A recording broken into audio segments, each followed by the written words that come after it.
Boa noite, pessoal. Bem-vindos a mais um Diário da Crise. Hoje, dia 21 de maio de 2021, 19 horas e 9 minutos. Começamos hoje um pouquinho mais atrasado. Mandar um abraço a todos enquanto a gente está chegando aí. Nesse instante, a gente vai receber aqui a professora Clarice. Daqui uns 20 minutinhos, a gente vai comentar um pouco a semana importante, antes de tirar enormes dúvidas sobre a questão do projeto de lei da privatização da Eletrobras e os impactos para os consumidores.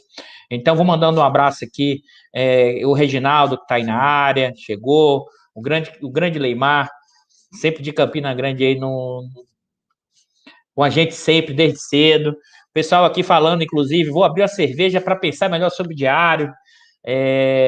O Carlos Mesquita, a Águida sempre aqui na área, o Azul. A gente está esperando chegar um pouco para a gente comentar um pouco da semana. Uma semana muito difícil, uma semana muito, muito, muito complicada, em que, não por acaso, a gente denominou o nosso Diário da Crise 58 o andar de cima acelera o botim. É impressionante, é impressionante. É o que a gente está vendo ao longo dessa semana. É evidente que muito do foco da grande imprensa teve associado à questão da CPI, tá? Da Covid.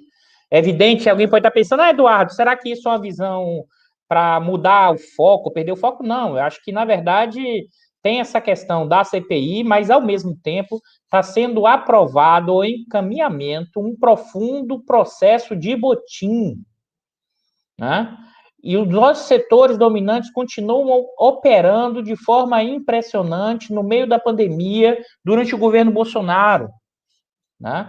Eu vou listar aqui, depois vou fazer os comentários de cada um dos itens que a gente vai comentar. Primeiro, é o projeto de privatização da Eletrobras, que isso a gente vai deixar para a gente tirar nossas dúvidas e questões, tanto as minhas como as de vocês, com a professora Clarice. A professora Clarice é professora da UFRJ e é também pesquisadora. O Bicalho, você me botou, rapaz, dizendo que começa às 18 às 10. O Bicalho acabou me colocando aí no link, pessoal, mas vamos lá. A professora Clarice é também pesquisadora do Grupo de Energia do Instituto de Economia da UFRJ, tá? E vai tirar nossas dúvidas sobre o que é esse projeto da Eletrobras e quais são os seus impactos para os consumidores e o que isso afeta não só para os consumidores, vamos dizer assim, residenciais, mas também como os consumidores empresariais e seus efeitos para a própria dinâmica econômica. Então, isso a gente vai tirar bastante dúvida, mas isso foi aprovado e eu queria chamar a atenção um relatório que foi para a comunicação pública numa noite e no dia seguinte foi colocado em votação. E com projeto de lei, sem nenhuma discussão maior. Aqui eu queria ressaltar isso, pessoal, e a gente vai depois debater isso com a professora Clarice, né? Que é o seguinte, é muito diferente do que nós estamos vendo hoje nesse processo de privatização com o que foi o projeto de privatização dos anos 90. Né? Ali, quer gostemos ou não, tinha algum tipo de estratégia, direção e um projeto de desenvolvimento. Agora, não. Né?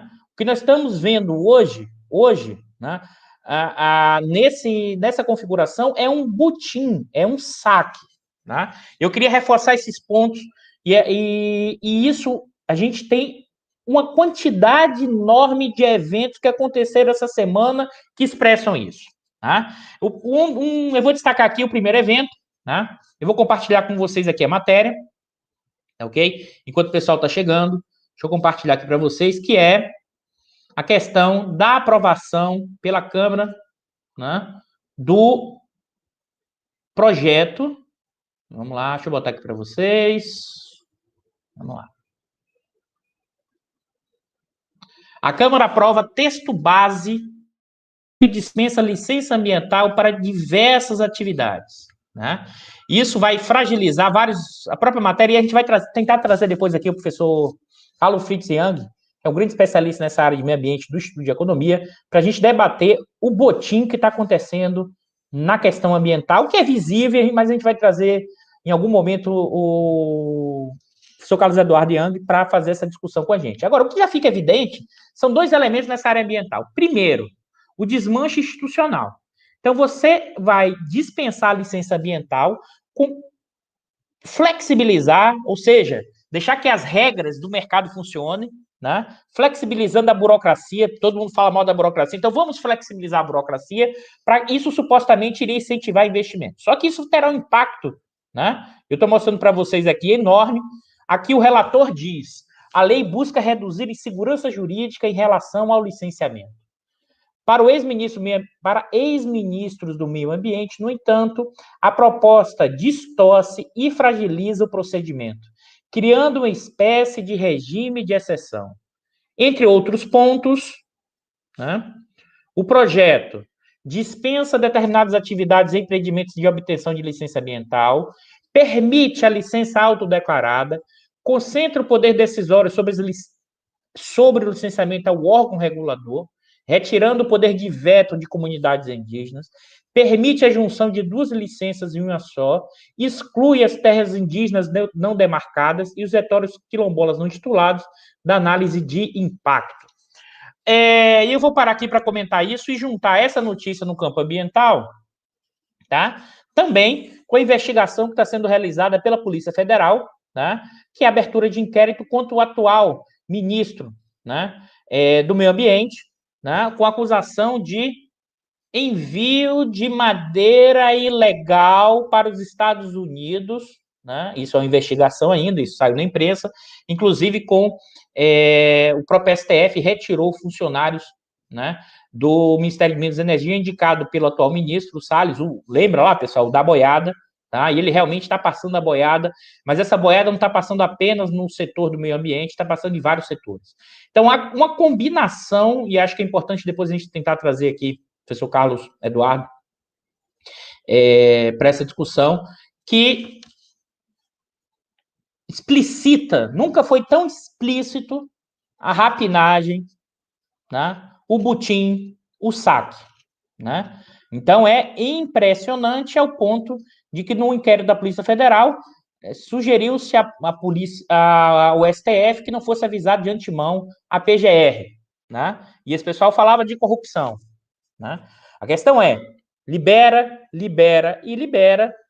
né? Uma liberalização, flexibilização, que irá impactar fortemente, né, na questão ambiental, na questão da população indígena, na questão dos povos quilombolas.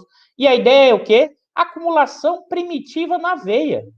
Desmata, abre área de exploração, vende madeira ilegal e é uma acumulação primitiva. Só que essa acumulação primitiva não é apenas no meio ambiente e ela é patrocinada, e aqui eu queria deixar isso claro, não apenas pelo ministro. Aí você percebe interesses de madeireiros, de pecuaristas, de grandes pecuaristas, não só de pequenos pecuaristas, essa é uma ilusão. Ou seja, parte da burguesia do agronegócio, especialmente, né, a vinculada à questão em determinados espaços territoriais, sim, está junto com esse governo Bolsonaro e está junto com esse governo e com esse ministro do Meio Ambiente. É preciso deixar isso claro, porque senão aparece só a figura do ministro, né? O Estado, os ministros, o próprio presidente, eles funcionam como representações de interesses, né? E no caso brasileiro, né, essa burguesia agrária regional, na questão da mineração e também da burguesia agrária, sim, aprova esse tipo de licenciamento e não por acaso você passou no Congresso. Dá uma olhada lá, pessoal, se vocês observarem, a bancada da agropecuária, que representa cerca de 280 parlamentares, basta olhar em quem eles votaram, deve ter votado fechadinho. Né? Então, não é apenas o Salles. Eu acho que a gente tem que desmistificar o que está acontecendo para novamente não cair na ideia de que todos os problemas vão ser resolvidos com a retirada do Bolsonaro. É um andar de cima acelerando o botim. Vamos agora para outro elemento que eu acho fundamental. Né? É isso mesmo, até a acumulação primitiva de um padrão impressionante. Né? É impressionante o que a gente está vendo.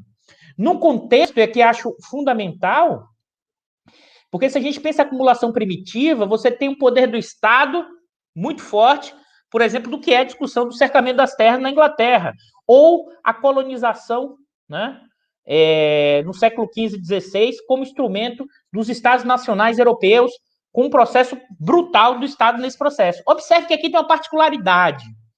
A gente vive um processo de acumulação primitiva, sim, mas nesse momento, no contexto de crise institucional, né? E aqui o professor Berkovitch fez uma analogia que é muito boa.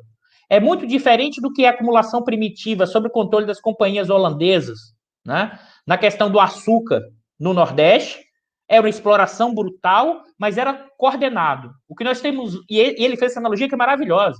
O que nós estamos vendo hoje não é uma companhia holandesa no processo colonial do açúcar, né, no Nordeste. O que nós estamos vendo hoje são piratas desembarcando, né, e saqueando. É uma acumulação primitiva marcada pelo saque. Isso é o botim, né? Ou seja, não é apenas uma palavra solta, não. A gente está vendo isso em várias dimensões, né? Isso na questão ambiental. Agora vamos para a questão hoje, essa semana foi barra pesada, né, pessoal? Barra pesada. Vamos levar para a questão. Um abraço, Ana. Ana Milani, lá de Maceió, uma grande colega minha da época do mestrado na Bahia. Abraço, Ana. Qual é o ponto que eu acho fundamental? Mas você vai dizer, Eduardo, isso é só na questão ambiental, isso é só o pessoal do atrasado, isso é só o pessoal do arcaico brasileiro, como se fosse possível separar o que é o arcaico e do que é atrasado desses setores dominantes. Esse setor, o agro pop brasileiro é a combinação do arcaico e com o moderno. O Chico de Oliveira, no seu texto clássico, né, que faz uma discussão sobre isso, mostra que, na verdade, o atrasado, ele não impede o desenvolvimento. O atrasado garante que setores dominantes tenham lucros extraordinários, lucros maiores. Isso que a gente está vendo aqui. Né? E não adianta o Gustavo Franco, no jornal Valor, dizer assim, olha, o Guedes agora ele está no mesmo dilema do que as elites tiveram no período do nazismo. Não, eles contribuem, eles estão dentro. Ele e todos os outros. E eu vou dar mais exemplos. Né? Isso que a gente está vendo hoje no setor de petróleo e gás. Né? Como assim, Eduardo? O que é que teve? O Tribunal de Contas da União ratificou a venda da RLAM. Para quem não sabe o que é RLAM, RLAM é o quê? É a primeira refinaria instalada no Brasil. Ela é situada na Bahia, né? E mais, ela foi vendida por 1,6 bilhão de dólares. Aí você vai dizer, Eduardo, isso é muito ou é pouco? Tá? Isso é muito ou é pouco?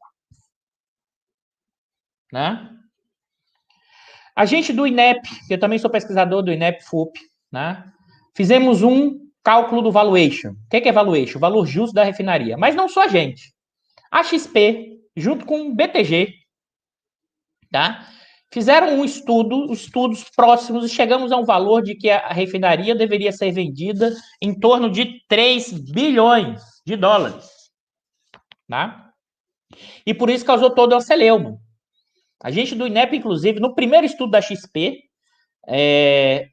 o valor de venda teria que ser 52% acima. A gente do INEP foi 50% e do BTG acho que 36%. A XP refez o cálculo, né? Inventou que agora teria mais risco por causa da crise, né? Da Covid, seus efeitos no preço do petróleo. Se você olha o preço futuro do petróleo e o preço futuro dos derivados, a partir de agora já cresceu um patamar muito próximo de antes da crise. Né? Essa refinaria irá gerar um enorme fluxo de caixa no futuro. E mais ainda, uma refinaria que está se vendendo além da geração de caixa futura, um mercado regional, porque essa refinaria, quando for vendida, e já provavelmente já vai ser vendida e operacionalizada, ela é um monopólio privado. Aí você vai dizer, Eduardo, é isso mesmo, observe, eu não estou nem entrando no efeito, nos impactos do que isso vai provocar para o consumidor baiano, que é o mercado regional, e possíveis possibilidades, inclusive, de ter apagão temporário de abastecimento. Como assim, Eduardo? Em regiões e municípios mais pobres, que é muito mais caro o transporte, você pode ter falta de derivados nesses municípios. Ah, Eduardo, como é que resolve isso? Vai porque o preço vai subir e aí vai valer a pena levar até lá. Isso é questão de segurança energética de abastecimento. Isso, com a venda da RLAM, vai para o sal, vai para o espaço. E aí, eu estava fazendo as avaliações, depois a gente volta a isso mais na frente, que isso vai ser divulgado em documentos do INEP-FUP, né? Da Federação dos Petroleiros e também do INEP, que é o seguinte, se você pega, por incrível que pareça, pessoal, sabe qual é a empresa hoje mais rentável entre as 100 maiores empresas brasileiras de capital aberto?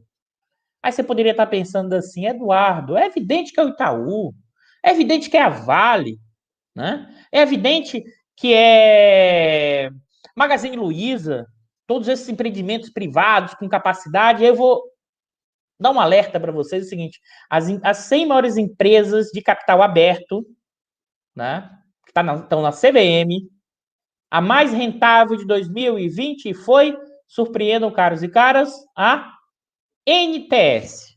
Mas quem não sabe o que é a NTS, o que é a NTS? É a nova transportadora do Nordeste.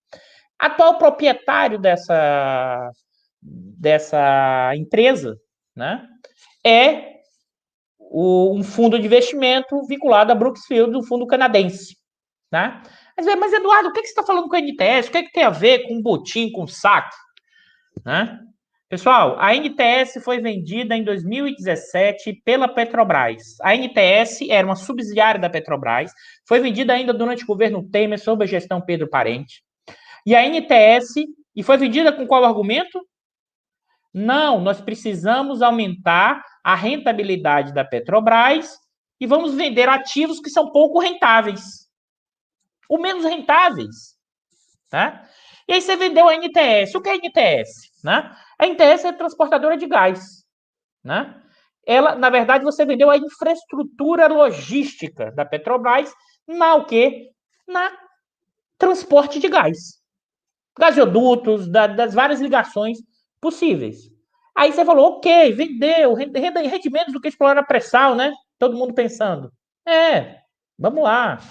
Depois a gente volta a discutir. Vendeu por um preço também parecido com o que seria o preço justo, no caso da RLAM, né? Mas você vender um ativo, e aí você pergunta assim, a NTS vende, aluga esses dutos para quem, pessoal? Para qual empresa? Para a própria Petrobras. Ou seja, a Petrobras vendeu um ativo, ela aluga esse ativo, e sendo agora esse ativo, essa empresa é a mais rentável do capitalismo brasileiro. Será que isso é choque de gestão? É evidente que não. Se fosse assim, a Vale, tá? Agora, os bancos seriam mais rentáveis, tá? Do que a NTS. A NTS não. É a mais rentável. Tá? É mais rentável em relação ao ROI, que é o lucro líquido dividido pelo patrimônio líquido. É mais rentável pelo ROCE. E a margem do EBITDA, ou seja, o valor da geração de caixa em relação à receita de serviços, é de 0,83, 84. Isso tudo com dados CVM, né? Economática.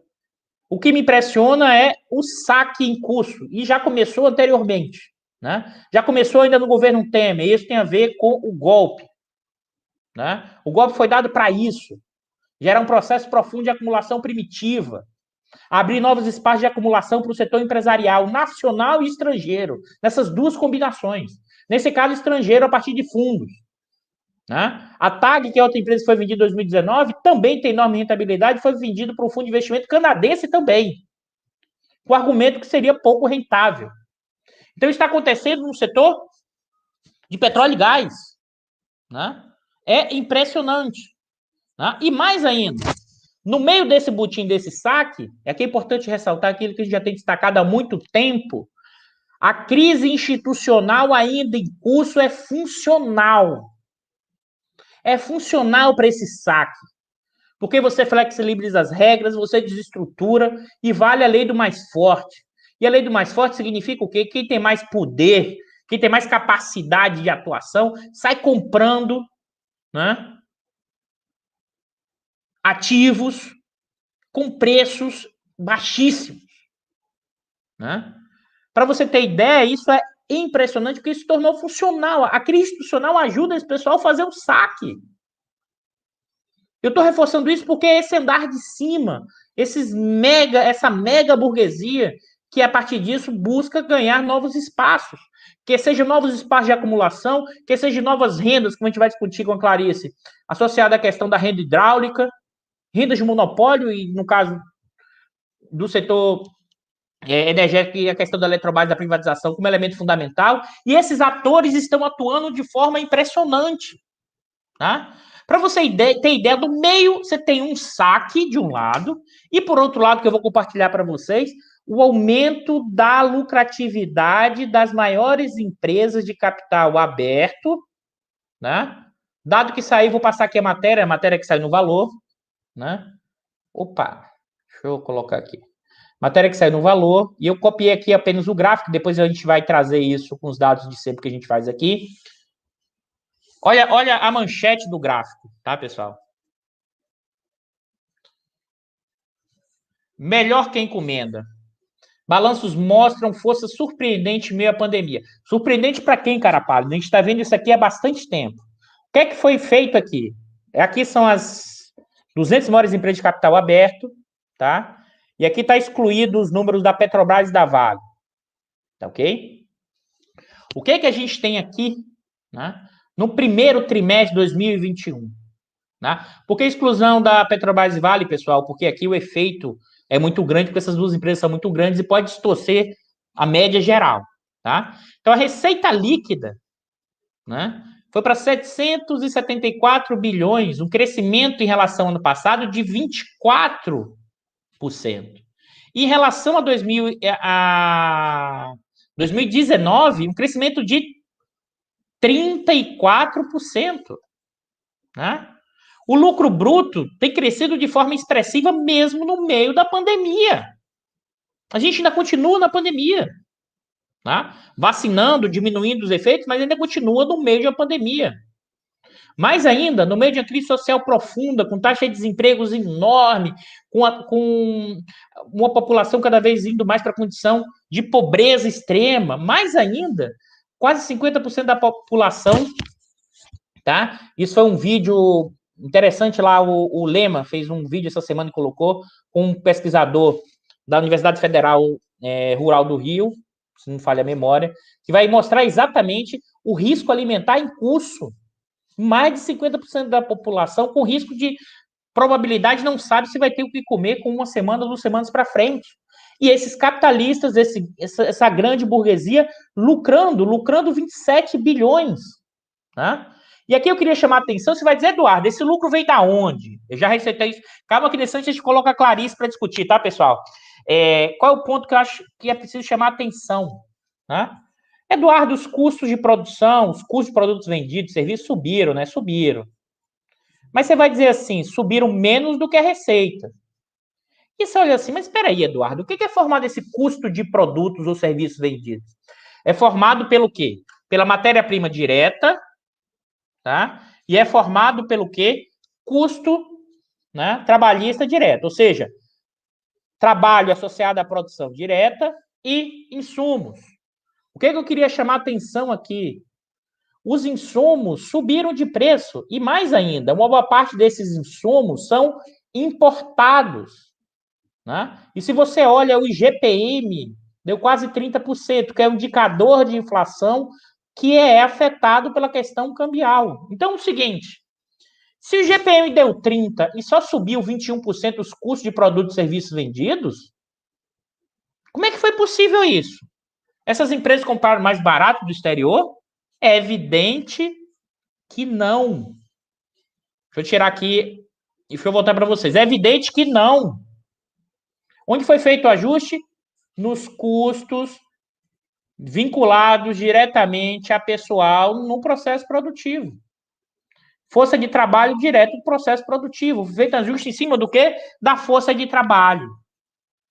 Tá? E o ajuste da força de trabalho garantiu, sim, o aumento da lucratividade. Mas não só.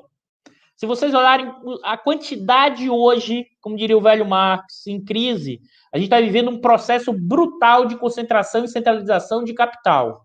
No setor do varejo, no setor de serviços médicos e também no setor desse tipo de atendimento, né? No grande varejo, né? A gente está falando do grande varejo aí, Magazine Luiza, Via Varejo, lojas americanas, né?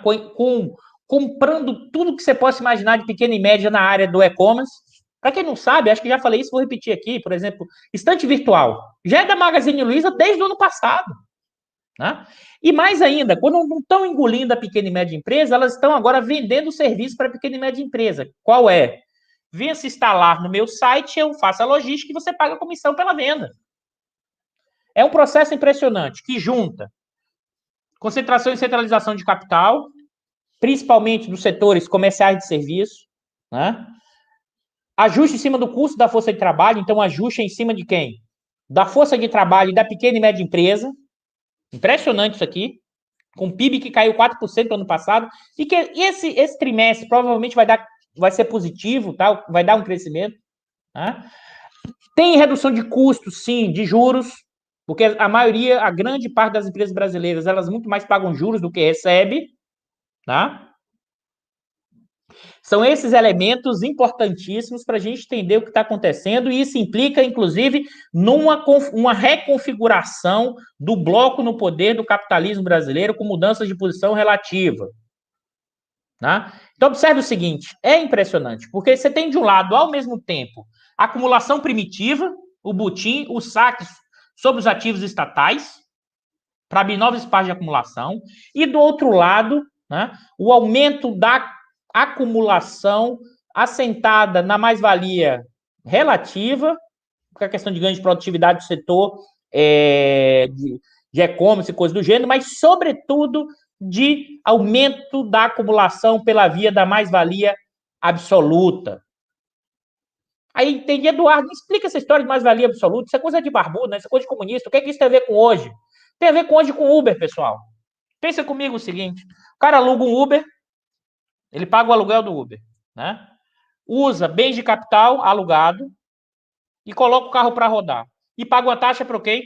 Para a empresa, né? Ou seja, ele supostamente é um pequeno empresário, mas na verdade ele é um empregado que, mais ainda, observe, que ou usa o capital dele ou aluga para a grande empresa, né? E, além disso, tem que trabalhar jornadas de 12, 13, 14, 15 horas para conseguir um salário mínimo, algum tipo de renda, e acha que está melhor do que antes, porque ele não faz a conta do quê? Do salário por hora que ele recebe. Então, isso amplia o grau de exploração da mais-valia absoluta impressionante, que é o processo de uberização da força do trabalho. Então, esse pessoal, esse andar de cima, e aí por isso que para mim é muito claro, o Bolsonaro e parte desse centrão, na verdade, é um mecanismo de transmissão do que esse bloco no poder do capitalismo brasileiro, né, está fazendo nas suas conexões com capitais internacionais, com grandes fundos de investimento. Nas suas conexões fortes. Né? Mas não é só o capital estrangeiro, é também esse fundo de investimento, mas é também quem? Né? Uma parte enorme desses andar de cima que acelera o botim no meio da pandemia e acelera a exploração da força de trabalho brasileiro e ainda desloca a pequena burguesia, deslocando pequenas e médias empresas. Né?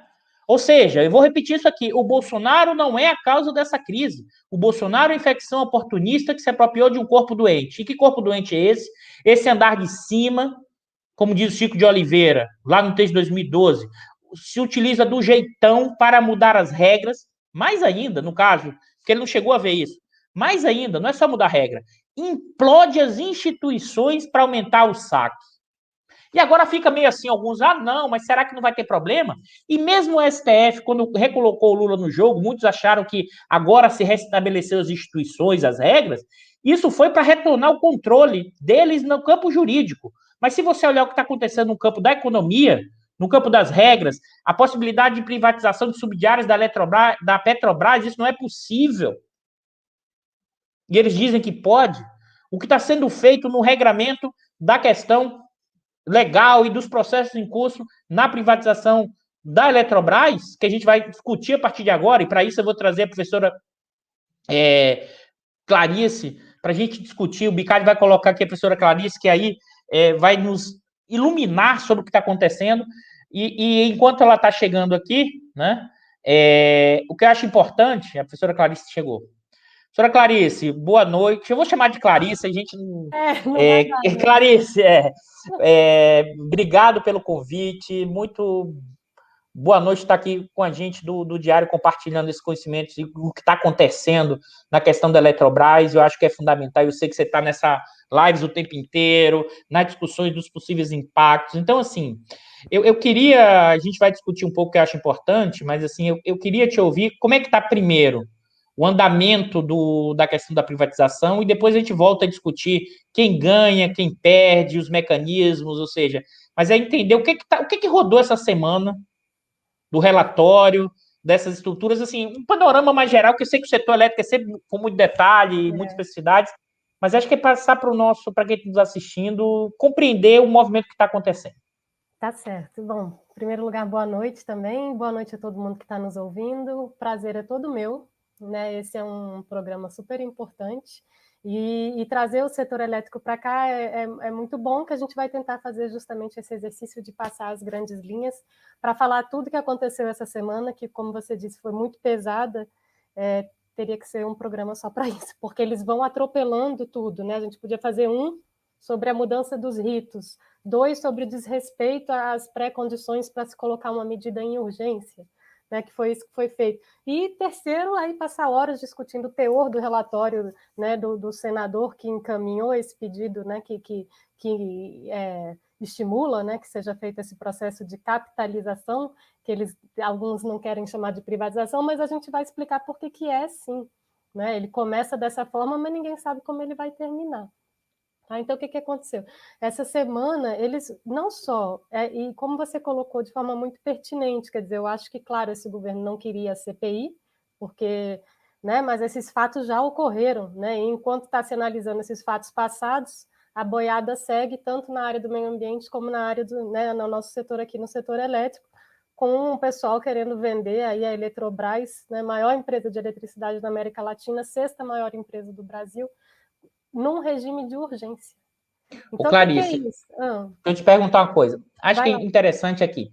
Antes da gente até entrar na discussão do regime de urgência e do botim, acho que talvez seja para quem não está assistindo, assim, qual a importância da Eletrobras no sentido do desenvolvimento e na questão também do, assim, saindo desse nível de abstração do desenvolvimento, mas é também o seguinte, para o consumidor, para a ponta, quais são esses atores, qual é o papel da Eletrobras para o desenvolvimento brasileiro, qual é o papel da Eletrobras para a questão do acesso à energia elétrica, qual é o papel da Eletrobras para o acesso à questão de energia e consumo, ou seja, do sistema. Acho que é importante isso, até para a gente entender o botim que está acontecendo no descumprimento das regras. Acho que, antes da gente começar nisso, acho que até porque é um setor, coisa difícil para o pessoal tentar entender. O que tem aqui? Né? A Eletrobras, ela é criada, né, em 64, se eu não me engano, para justamente tocar esse projeto de desenvolvimento do setor elétrico brasileiro, que é um projeto incrível, na verdade, porque estava querendo justamente se industrializar o país naquela época, então como é que a gente vai fornecer energia para tocar todos esses projetos? Então, o setor elétrico brasileiro, 62, né? O setor elétrico brasileiro, ele, na verdade, ele nasce como esse sistema integrado, então quer dizer, interligando todo o país para que a eletricidade chegue em todos os cantos, então, para a qualidade de vida, para a industrialização. Então, é um projeto de desenvolvimento nacional muito, muito forte. Né? E aí depois se cria isso começa, já tem CHESF, e depois quando se percebe, né, a gente tem que acelerar isso para poder energizar esse país, tem a Eletrobras, então, que surge como grande coordenadora. Então, quando ela vem com isso, tem um grande estudo que é realizado, primeiro, né, e vocês vão ver o pioneirismo do setor elétrico brasileiro, que quem é estudioso realmente diz que é uma joia, e é verdade, né, porque ele realmente fez um levantamento detalhado, né, rio por rio, era a primeira região sudeste, né, depois sul, mas o que a gente pode fazer com isso, enfim. E a Eletrobras vai ampliando isso, incluindo norte e nordeste. Então, a Eletrobras hoje, então vou fazer um grande salto agora, tá? Então, houve reformas, né? A coisa se altera, mas a Eletrobras preserva ainda praticamente 50% dos ativos de transmissão, 30% da geração, mas além de ser bastante, né, 30% de um mercado de geração, ela tem em torno de 50% da capacidade de estocagem em reservatórios. 91% da capacidade instalada da Eletrobras é hidrelétrica. Tá? Clarice. Então, ela é uma potência hidrelétrica. E aí, deixa eu te perguntar, qual a importância de possuir exatamente essa grande quantidade de reservatórios para o setor?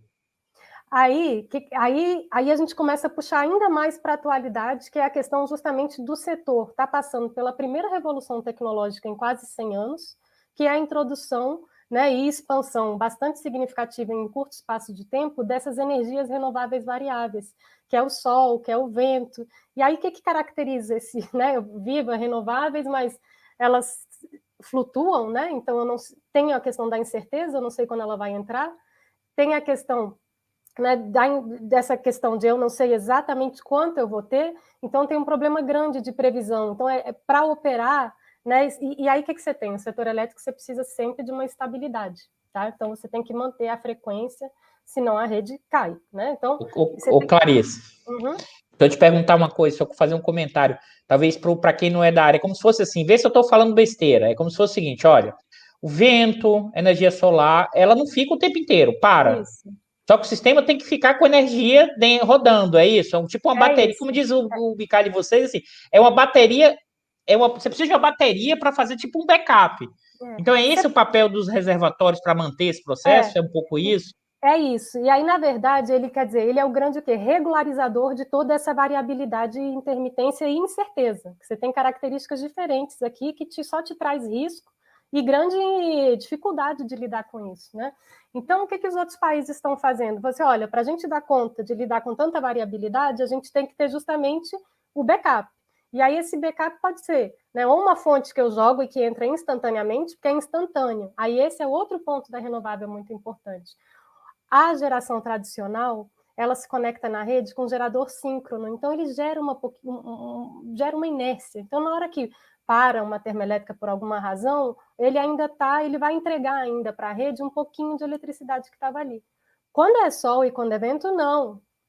Ela se conecta de forma diferente, não é com um gerador síncrono que vai estar conectado na rede. Então, ela para instantaneamente. E aí pronto, é esse que é o desafio tecnológico, é falar como é que a gente faz essa sustentação, né, na velocidade que a gente precisa. Então, muita tecnologia, todo o estudo das baterias é para isso, né, tecnologias despacháveis, né, as termoelétricas começam a deixar de ser mais eficientes para terem motor para poder entrar mais rápido, ligar e desligar. Então, vai mudando tudo que é tecnologia para poder justamente dar conta dessa inserção das renováveis variáveis. E aí, quando você vê, porque aí você precisa basicamente de 3 funções.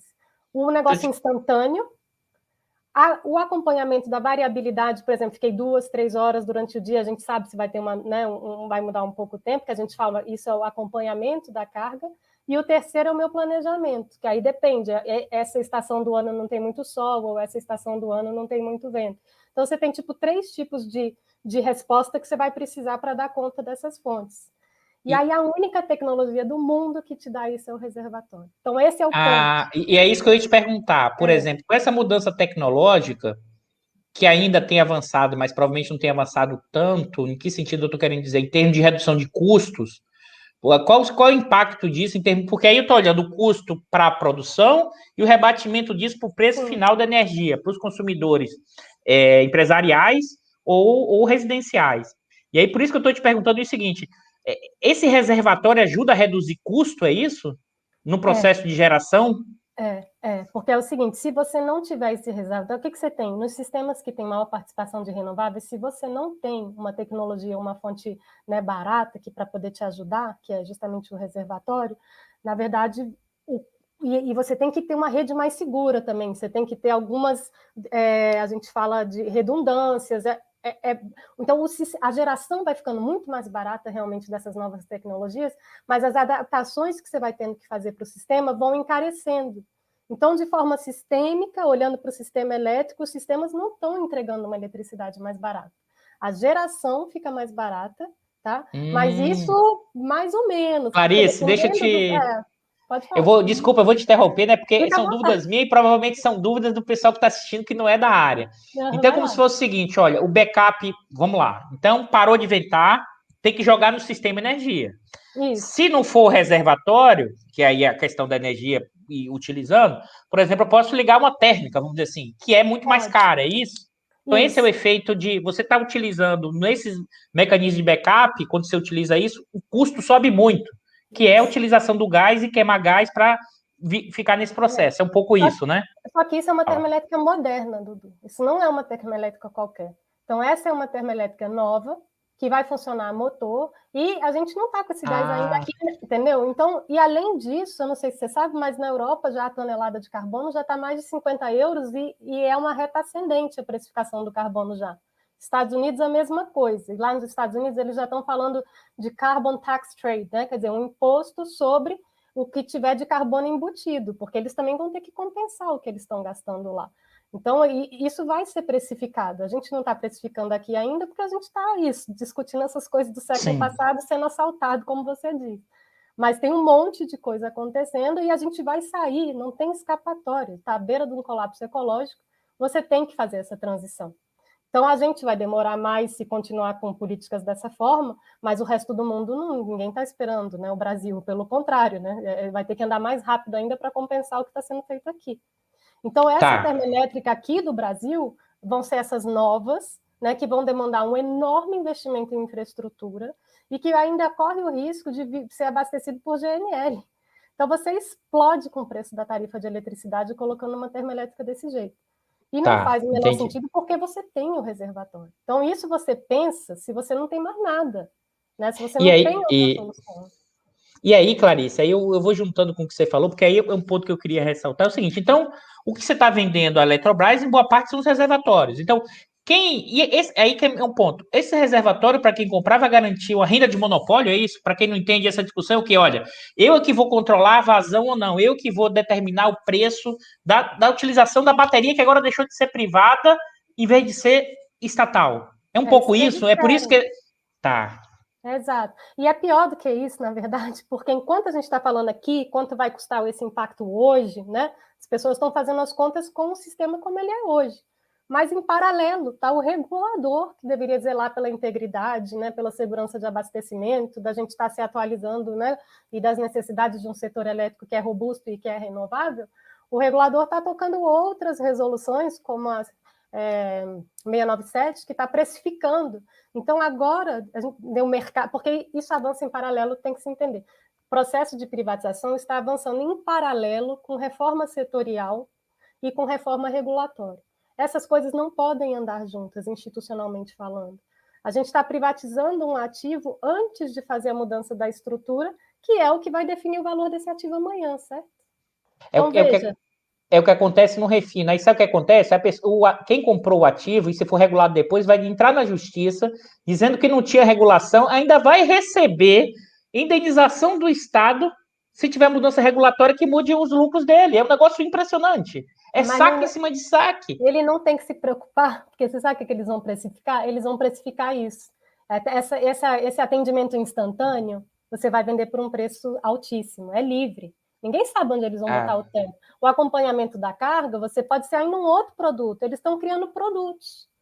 Então, está tudo mudando, entendeu? Onde tem mercado livre nos outros países, né? Então, na verdade, eles foram se avançando, e aí tá bom, a gente agora não é eletricidade simplesmente que você está precisando, você começa a falar dos atributos daquela fonte que você está precisando. Eu estou precisando de uma geração firme, eu estou precisando de uma geração que entra rápido, eu estou precisando de uma geração que entra rápido por 20 minutos. Então, isso começa a ser precificado super diferente. Você tem o mercado do dia seguinte, você vai ter o mercado de minutos, e você vai ter depois os outros produtos de duração mais longa. Clarice, você vai criando produtos, você vai fatiando o que era o suprimento de energia, e vê isso aí, você vai criando subprodutos e provavelmente o pessoal vai criar, para quem está operando nesse mercado, securitização sendo vendida para o sistema financeiro para cada produto. Pronto. É um pouco isso. É esse o projeto, é a financiarização chegando no setor elétrico. É exatamente isso. Sendo que o setor elétrico ele precisa de um equilíbrio físico muito fino para ficar de pé. E ele perpassa todas as atividades da nossa vida, né? E se você pensar, Dudu, isso hoje é gravíssimo. Amanhã, né, a gente olha as projeções, desde a última que eu vi dessas comparava assim, tem 1 ano já, era o ritmo de crescimento do consumo de eletricidade, ele cresce 7 vezes mais do que o de combustíveis. Então, assim, o coração da energia, amanhã, 2030, a gente está falando, é eletricidade, não é mais petróleo. Claro que esses ativos são preciosíssimos, né, valem muito dinheiro e tudo isso, mas pode ter até uma interdição se a coisa se agrava muito, e você vai ficar com esses custos aí na mão, né? Stranded costs, custar tudo que você quiser. Então, muito, inclusive, desses programas, né, de retomada da economia, de transição energética dos outros países, é até já com grandes compensações, inclusive para o pessoal de óleo e gás, que é para já ajudar, né? Ó, não, eu estou vendo que você não vai conseguir amortizar o seu ativo, é dinheiro à beça, tá? Que vai justamente para esse setor, para tentar amaciar essa transição aí, porque senão realmente o impacto é muito grande. Entendeu? É uma economia política muito barra pesada, de grandes players mundiais, quem vai conseguir garantir os seus ativos. E eu vou pegar o gancho aqui, Clarice, na Ana Saldan, que mandou uma pergunta, que eu já estava pensando nisso, mas eu vou pegar esse gancho, porque, dado essa desregulamentação que você falou, eu sei que o Bicard sempre fala, por isso que eu me lembrei, o pessoal do Texas, dos Estados Unidos, tentou fazer isso nos anos 90. E o que aconteceu? Conta pra gente o que aconteceu. O que a gente está tentando fazer aqui agora foi feito nos Estados Unidos. E qual é o efeito dessa mercantilização, financiarização lá? Se a nossa imprensa fizesse um melhor serviço e se preocupasse com a nação, ela teria dado uma repercussão maior para o que aconteceu no Texas, porque o Texas é exatamente, né, o contra-exemplo. Quer dizer, o Texas é para onde a gente está indo, né? Então a gente olha, bom, se a gente for nesse caminho, né, o que vai dar? O que deu no Texas, né? Deu muita morte, deu explosão tarifária, né? Enfim, um apagão gigantesco. Então, por que é isso? Texas tem mercado livre, que é o que o pessoal está querendo aqui, e é um sistema praticamente isolado.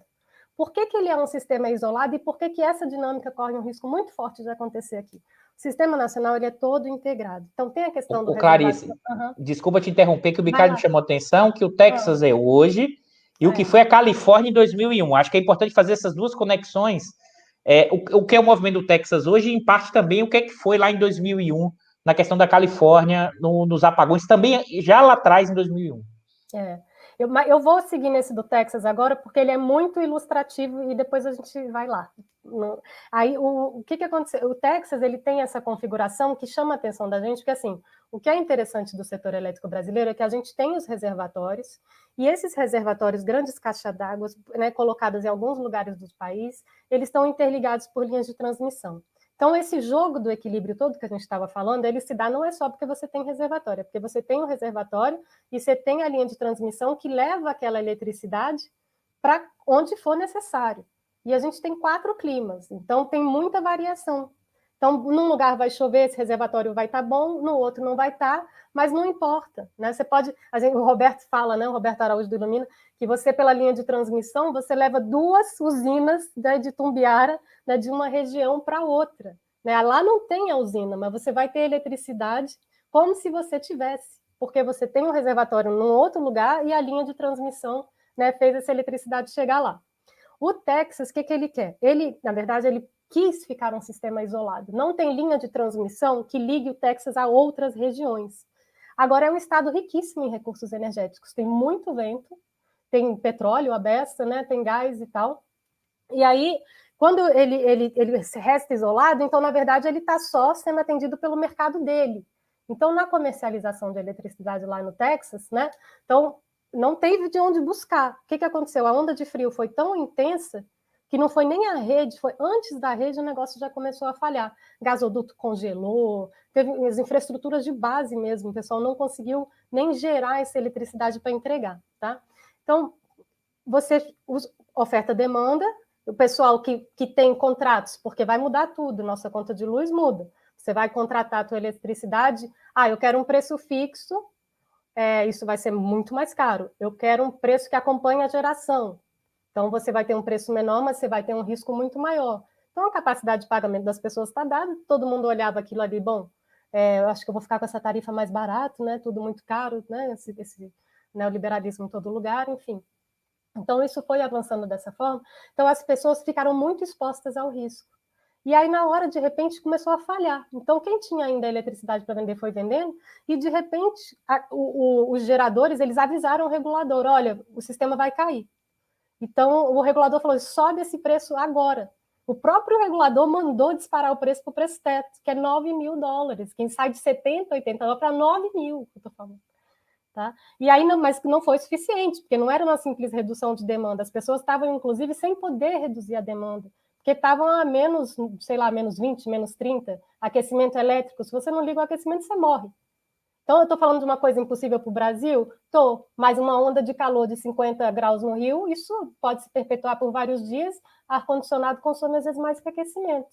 Então, isso não é longe da nossa realidade, não é uma abstração de mudança climática, isso está chegando. E a gente tem que entender isso, né?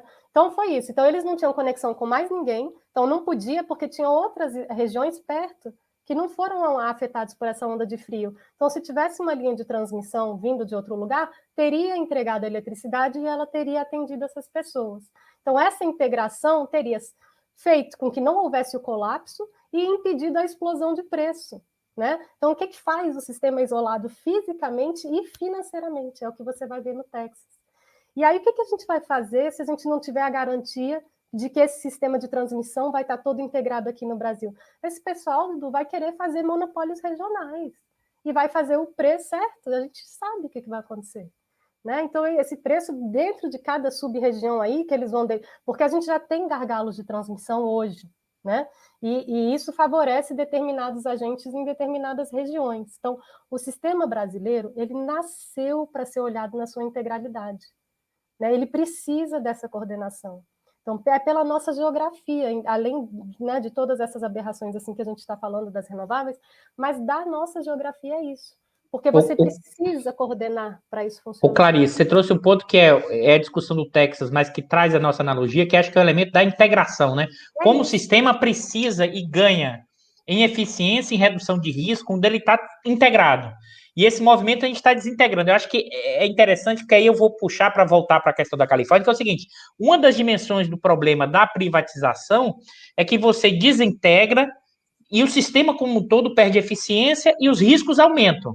Isso. Por outro lado, aquilo que a gente já tinha falado e que foi o evento da Califórnia, o processo que é o outro na busca da privatização, que é o outro efeito, que é tornar o serviço como um todo em pedaços de mercadorias específicas para securitizar e para financiarizar, para vender outros papéis em cima disso, que é outro elemento em curso da privatização. Eu queria que você trouxesse isso, porque isso liga com a Califórnia, mas isso liga com quem está querendo comprar, a outra ponta, parte dessa burguesia predadora que a gente tem, que está querendo financiarizar esses ativos e conseguir não só rendas de monopólio, mas também o quê?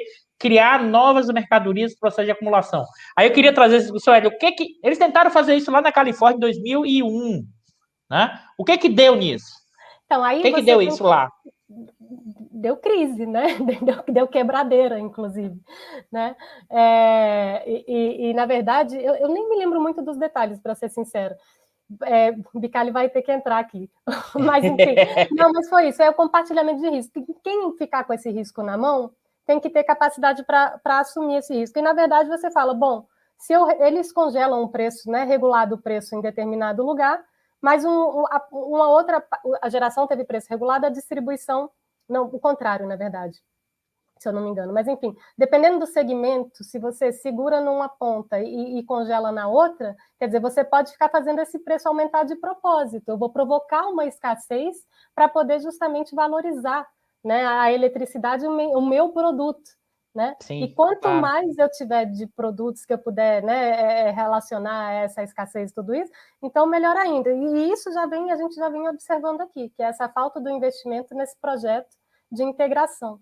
E o que é interessante, e é uma particularidade nossa, que, veja, eu tenho, assim, apesar dessa doideira, eu continuo estudando a transformação do setor elétrico e vendo como os mercados e como é que a discussão está avançando, né, nos outros países. Então, e aí, antes de você pegar esse gancho, eu vou pegar um ganchozinho, que é o seguinte: pelo que você falou e pela discussão toda, aumenta a complexidade, porque você vai ter atores que estão atuando ali, tentando mexer no preço, tentando mexer nas pontinhas. E aí, eu sei que você é especialista nisso, domina como ninguém, o papel do regulador ganha uma complexidade enorme, ou seja, a dificuldade do regulador conseguir construir um arcabouço institucional que permita, ao mesmo tempo, qualidade do fornecimento energético com preço barato. E eu sei que a discussão na Europa e em boa parte do mundo reduz o papel do regulador e entra mais Estado. Eu queria te ouvir sobre isso, que eu sei que você que está O que está acontecendo? acontecendo? Isso. Nessa parte de regulação, na verdade, o que foi acontecendo? Esse pessoal já viu, né? A gente vai ter que descarbonizar, a gente precisa de novas renováveis. Esse diagnóstico feito, as renováveis ainda não eram muito competitivas e o mercado não ia na velocidade que você estava querendo. Do mesmo jeito que na origem, nosso setor elétrico eram umas empresas privadas, o Estado tinha um plano de vamos embora, vamos desenvolver esse país, as empresas não estavam respondendo, o Estado faço eu. E é assim que nasce, né, nosso monopólio público, por uma falta, né, de dinamismo, né, do setor privado, enfim. Mas nos outros países, muitos já abriram mão da intervenção estatal, quem liberalizou geral. Né? Então, o que eles fazem justamente? Você começa a ver, e aí para mim isso já é um outro sinal de crise de democracia, é o regulador com um poder enorme. Porque foi criado o agente, né, o ente regulatório, e aí, para você fazer essas coisas andarem, a política pública vai dizendo para o regulador, que devia ser mais neutro, né, mas bota uma cota aí para renovável. Né? A Califórnia agora tem cota para renovável, obrigação de eficiência, agora tem cota de estocagem, eles estão com cota de bateria, é uma fortuna. A conta da Califórnia está uma loucura, na verdade. Né? E assim, então, você começa a fazer tudo isso, e isso não é um mercado, né? É o que a gente fala assim, isso vem por fora do mercado, tá? E isso sendo imposto pelo regulador. Então, assim, isso não foi discutido democraticamente, isso não foi discutido, né, integralmente.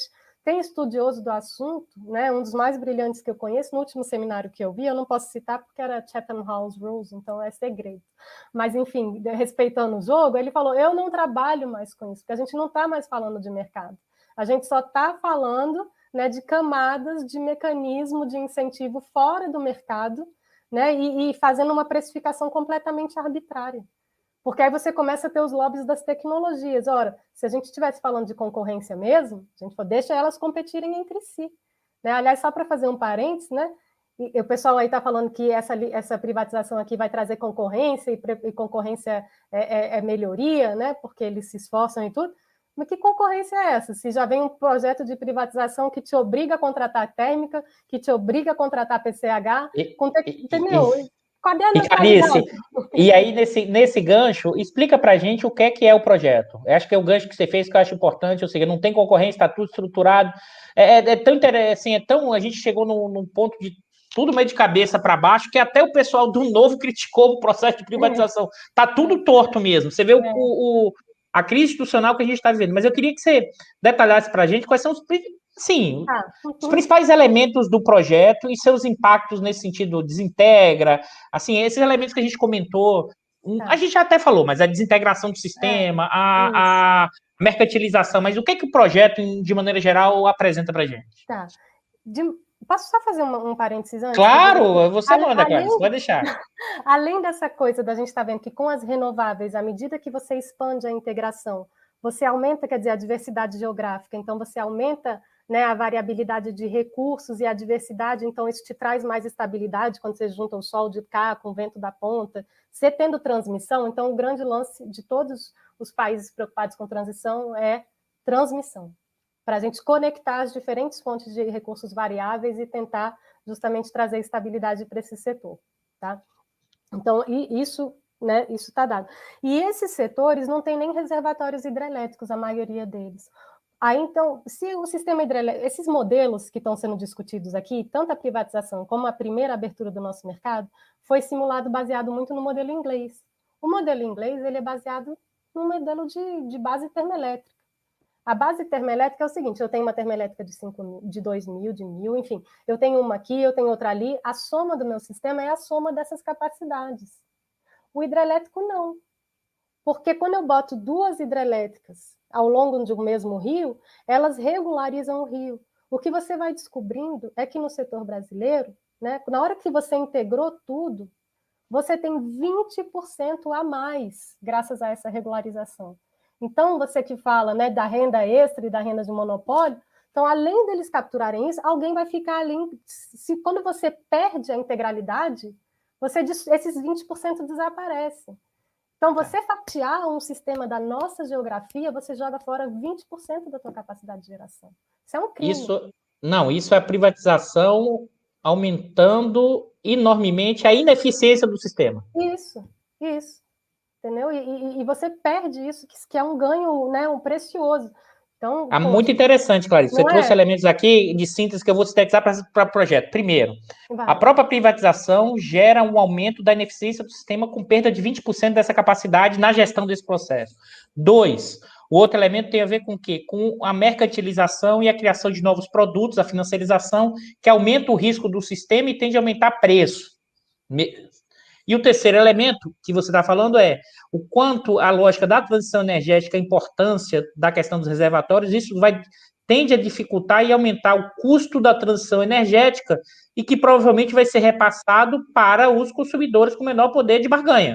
Isso. Então, você teria essas dimensões conectadas e, além de tudo, a desintegração do sistema que é fruto da primeira. Acho que esses elementos mais gerais da privatização, em termos mais gerais do que a gente está vendo, que é interessante isso, porque não tem a ver com os 90, não tem nada a ver com os 90, não. É outro bicho que está sendo criado agora. Não, é isso, os setores estão se adaptando para essas mudanças tecnológicas, e o pessoal está tratando esse momento agora, desconsiderando todas essas economias de diversidade que nossas características nos proporcionam, quer dizer, ligar a bacia, os diferentes climas, os regimes hidráulicos, o vento, o sol, né? Então, se você fatia isso, você acaba com a economia de escala, de escopo, e você destrói a nossa diversidade, quer dizer, você destrói não, mas você não vai tirar proveito dela, né? Então, nesse projeto, o que eles estão falando é o seguinte, então, eles não consideram nada dessa nossa particularidade, né, da nossa geografia, e eles falam, bom, então o que é isso? Não, a gente precisa capitalizar, depois a gente pode também destruir os argumentos, né, que são todos falaciosos, né, mas o projeto em si é capitalizar essa empresa, e aí tem uma questão, aí tem uma emissão de ações que vai ser feita para diluir o capital da União, tá? E depois, aí, só que o que está escrito no relatório? Que pode ter uma emissão secundária. Então, eles ficam falando que a União de 52%, 51% vai passar para 45%, mas ninguém sabe, porque ela pode, amanhã, a União, né, bom, Golden Share, mas Golden Share...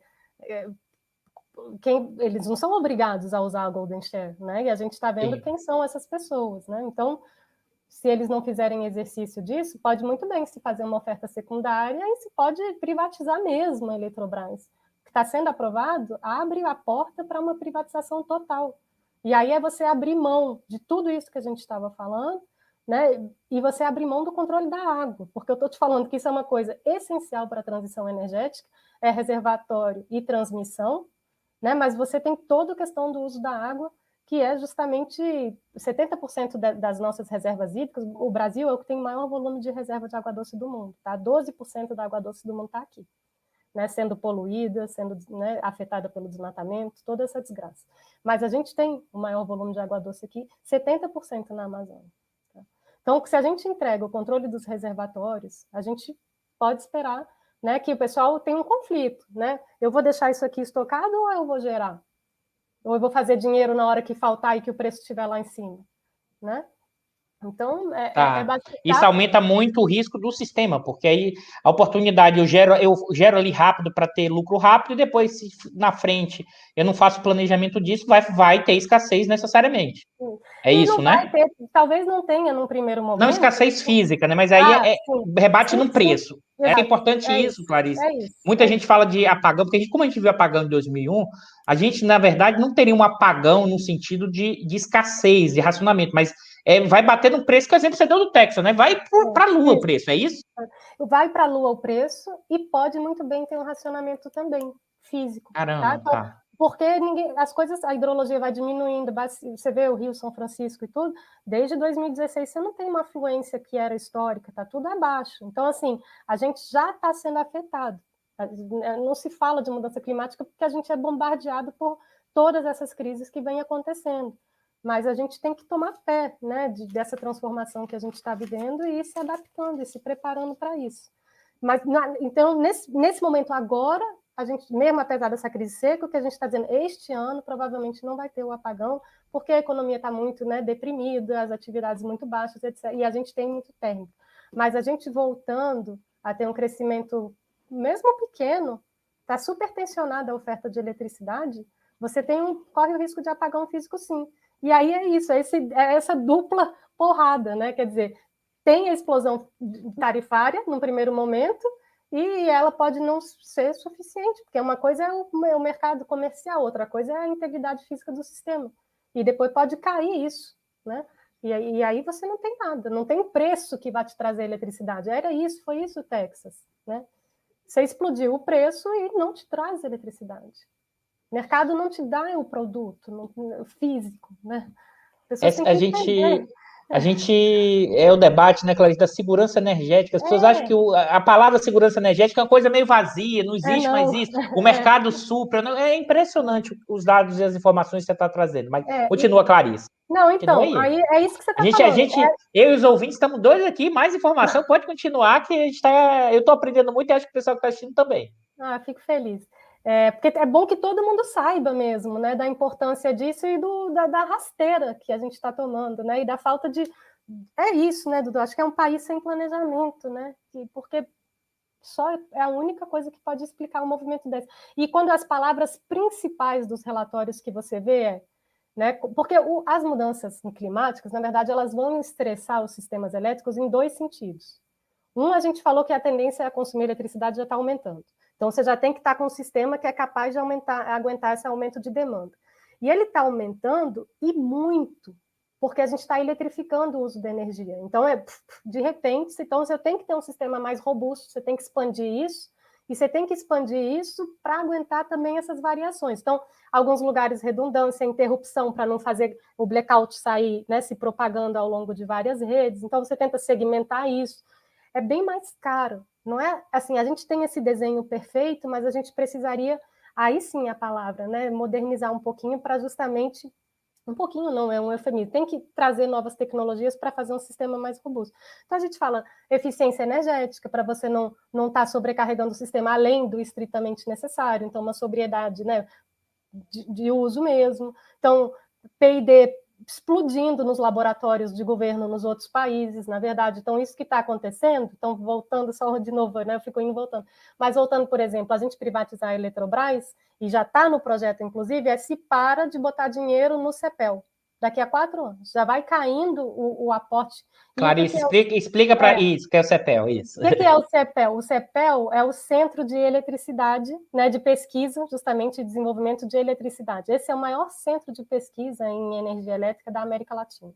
E ele faz parte da Eletrobras. E ele é financiado com aporte, justamente, da renda da geração e transmissão. Então, já quando teve essa coisa, né, das cotas, o CEPEL já perdeu um pouco de capacidade de financiamento, né? E depois, agora eles estão prevendo que não, a privatizada não tem obrigação de manter esse centro de tecnologia, né? Para que um centro de pesquisa e desenvolvimento em tecnologia no setor elétrico? Quer dizer, é essencial, né? É o que todo mundo está fazendo, é tentando entender como acomodar essas renováveis, como dar tempo aguentar essas variações, né, de clima, que a gente não sabe nem a intensidade dessas variações climáticas, nem a duração. Então, você não sabe quanto tempo que você tem que aguentar. Por exemplo, no Texas, se você tivesse enfiado bateria em todo lugar, não ia adiantar, porque foi muito tempo. Então, a bateria, ela te segura, ela é cara, mas ela vai te entregar. Por exemplo, nos incêndios da Califórnia, se estima que, como teve um pico, teve recente um evento na Califórnia também, mais recente, ali talvez as baterias tivessem segurado, porque com algumas horas você tinha justamente esperado o pico de consumo cair, e aí talvez o sistema tivesse aguentado. No Texas, não. Por exemplo, a gente com uma onda de calor com uma semana não tem bateria que dê conta. Então, é reservatório. A única tecnologia do mundo é reservatório. Ô, Clarice, isso. Desculpa, vai, segue. Não, tá, voltando para o CEPEL, então. Isso. Então, o CEPEL, então é isso, você destrói também o centro de inteligência, como você vai realmente desmontando o Brasil, como você fala, né? Então, eu vou sabotar o centro de produção de excelência e inteligência setorial que está dentro da Eletrobras. E o CEPEL, ele nasce, e é bonito até isso, você pensar como se pensava as coisas, quando você resolve fazer Itaipu, e você fala, mas como que tanta eletricidade lá na ponta do país vai ajudar o desenvolvimento nacional inteiro? A gente precisa de super linhas de transmissão para justamente carregar isso. E daí se cria um centro de pesquisa para isso. E se fez isso, né, aprendemos com canadenses e tudo, mas desde então você tem realmente a tecnologia, né, brasileira, e depois a gente tem agora linhas de altíssima tensão que estão começando a ser adotadas em outros países. a gente podia realmente estar assim, sabe, tendo altas discussões de alto nível tecnológico, fazendo compartilhamento, né, se colocando numa situação, justamente essa coisa da nova geopolítica da energia, a gente poderia, como fomos diversas vezes ao longo da história, ter um papel de protagonismo, né? E se sabotando o CEPEL, você esquece, tá? E aí, Clarice, o Bicalho me soprou aqui É, no chat, eu acho que não, eu vou fazer esse comentário para você para avançar tá. nessa discussão, que ele citou ali, além do projeto de privatização, que é a MP 1031, a liberalização do mercado elétrico, a PSL 232. 232. Então, assim, eu queria comentar esses dois elementos em conjunto, e um pouco aí, acho que talvez voltar um pouco do que você falou, como é que isso está sendo feito no Congresso. Eu acho que isso é importante. A gente dá tempo, a gente segue ainda mais, a gente tem tempo Tá, aqui para uma conversa está rodando muito boa, a gente arruma tempo. Então, assim, então acho tá. que é importante falar dessa coisa casada Ninguém vai para desses nenhum dois lugar, né? projetos, e ao mesmo tempo o rito que está acontecendo no Congresso. Eu queria que você ressaltasse isso, porque isso reforça a hipótese que a gente falou do botim, da não preocupação com o que vai acontecer, impacto, para depois a gente fechar com o efeito no sistema. No sistema, no sentido no consumidor, para o consumidor empresarial, ou Beleza. coisa do tipo. Não, o que o Bicalho está pedindo para a gente falar do PLS 232 é porque é justamente ele que prevê a liberalização do mercado. O que ele faz? Ele sabota tudo. Ele fala justamente, cada um, a gente, em vez justamente, você destrói aquela sobrevalia, aqueles 20% a mais que eu te falei da geração. Porque quando você vai unitizar, então o risco vai ser por usina. Então, se o risco é por usina, você perdeu todo justamente a coordenação que te dava aquela geração a mais. Então, é isso, né? Eu vendo a Eletrobras e depois eu libero. Veja, não é realmente malvado, né? E aí é isso. Então, então a gente já vai sair, né, de uma perda aí dessa capacidade só existe se for operado o sistema de forma integrada e coordenada, tá? Então você já opera causando escassez, essas coisas que a gente estava comentando antes, tá? Tá, não, sim, é impressionante. Fala, desculpa, Cláudia. Não, eu ia comentar o outro ponto aqui que Bicalho soprou para a gente também. Que eu comentei, né? Pode falar. Não, e aí eu queria que você comentasse agora como é que isso está rodando no Congresso. E eu sei que você está acompanhando, acho que é importante, você chegou a comentar, mas os ritos do que está acontecendo hoje e por que me parece tão acelerado, sem discussão. Não dá para saber por que a gente sabe, mas assim, você está muito acelerado mesmo, se os ritos que estão acontecendo, você está sendo respeitado determinadas regras, eu entender os ritos, porque dessa aceleração a gente sabe por quê, o programa é isso, mas o que está acontecendo, assim? Descreve para a gente um pouco. Por que tem que andar muito rápido? Olha, a coisa é tão feia que esse pessoal está decidindo privatizar sem nenhum valuation que você estava falando. Eles não sem sabem. Valuation? Não tem valuation. Não tem valuation. Tem. Caraca! É pior do que você pensa, tá? Então, é o que aconteceu. Aí, e eu acho que eu não sei se esse pessoal entende realmente da mudança de locus de poder que está acontecendo, né? Porque os deputados e senadores eles estão abrindo mão de participar disso, de definir valor, de definir como é que isso acontece, né? Como é que a gente vai emitir.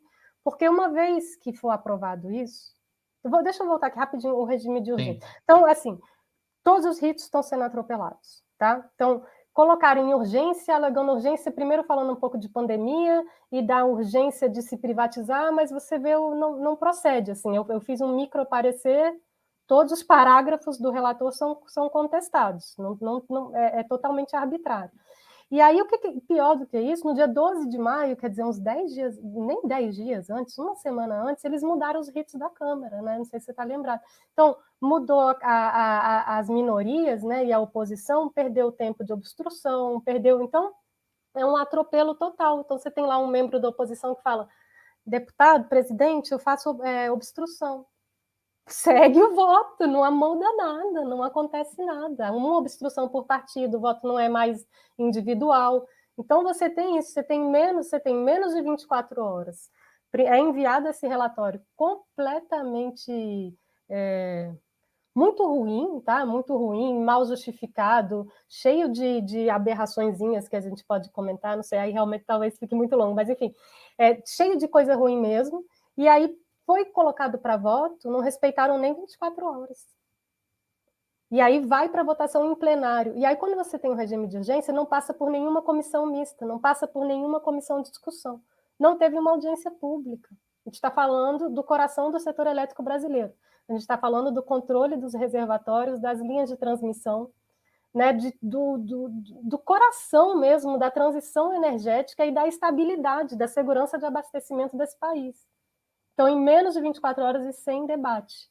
Então, é muito chocante e é muito errado. Nossa Constituição não prevê isso dessa forma. Inclusive, você mudar a regra e na semana seguinte, não, né? Se quisesse, então, na próxima legislatura, mas você não pode. Mas, enfim, foi feito isso. E aí foi feito isso, assim como foi na questão do licenciamento ambiental, né? A correlação de forças está dada, então 300 pessoas, eu estou sem o número agora de cabeça, votam, né, a favor desse processo e passa, tá? E aí avança para o Senado. Agora avança com realmente questões muito ruins. Uhum. Deixa eu te perguntar uma coisa aqui. O Ricardo soprou, mas acho que é importante.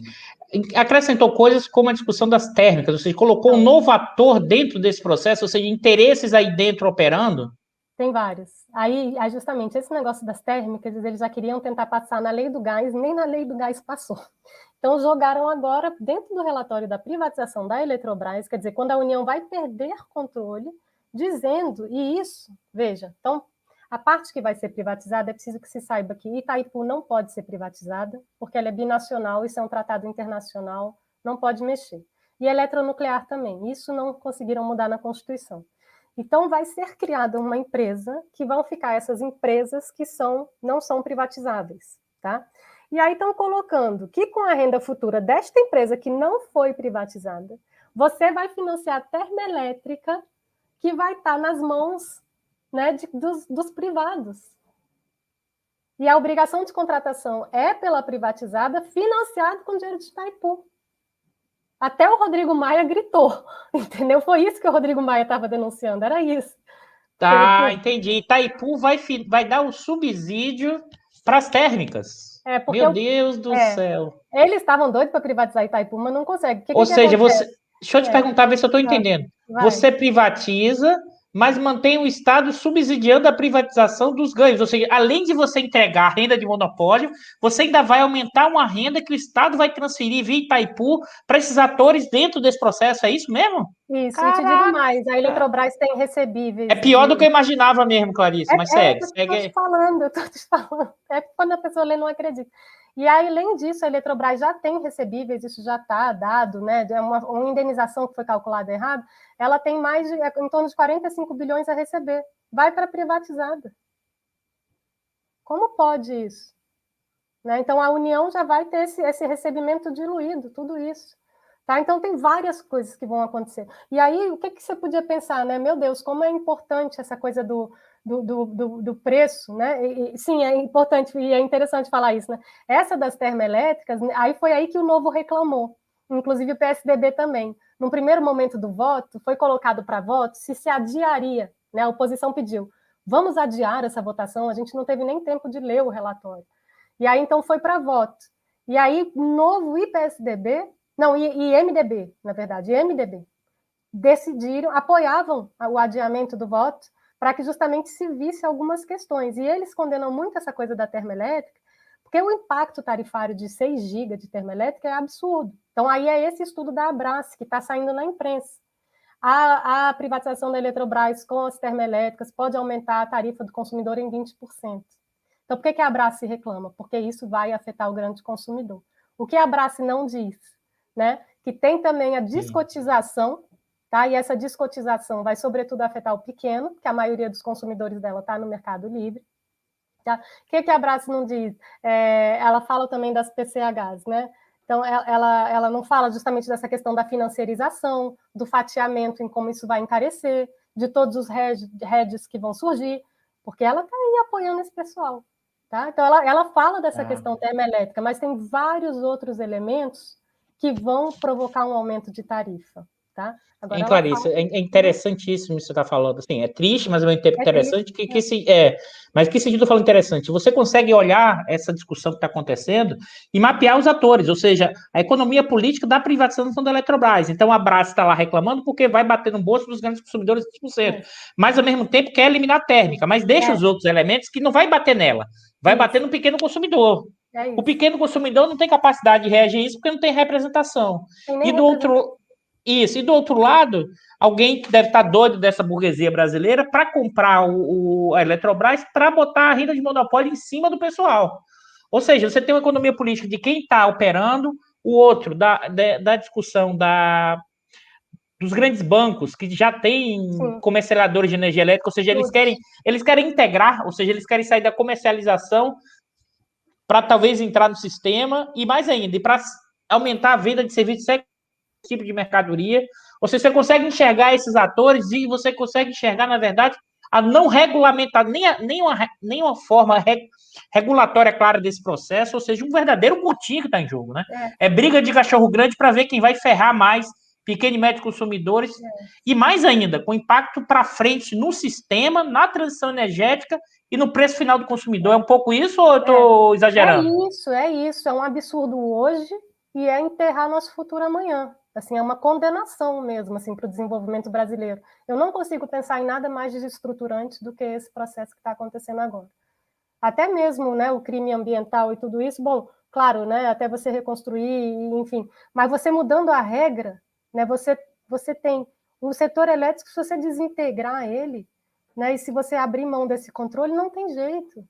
Né? Não se constrói um setor elétrico assim de uma hora para outra.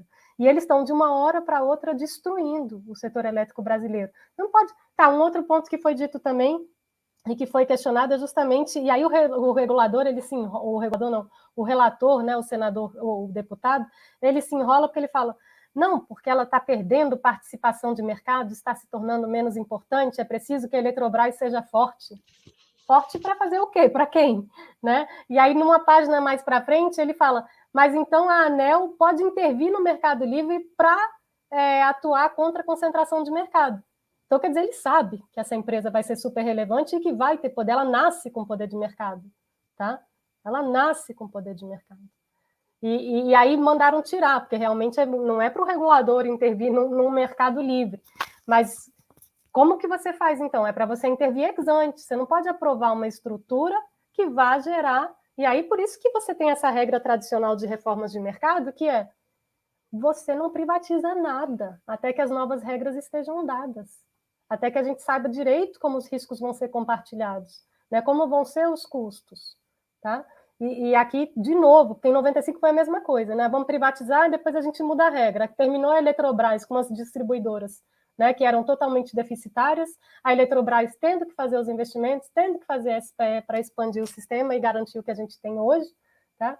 E agora se repete a mesma coisa, quer dizer, a gente já passou por isso, e a gente já passou por isso quando não tinha nenhuma revolução tecnológica e quando as mudanças climáticas não estavam, né, fazendo a gente chegar realmente numa ruptura, né, que realmente ameaça o nosso sistema de viver. Né, nosso sistema de produzir, nosso modo de viver, o sistema de produção, tudo isso.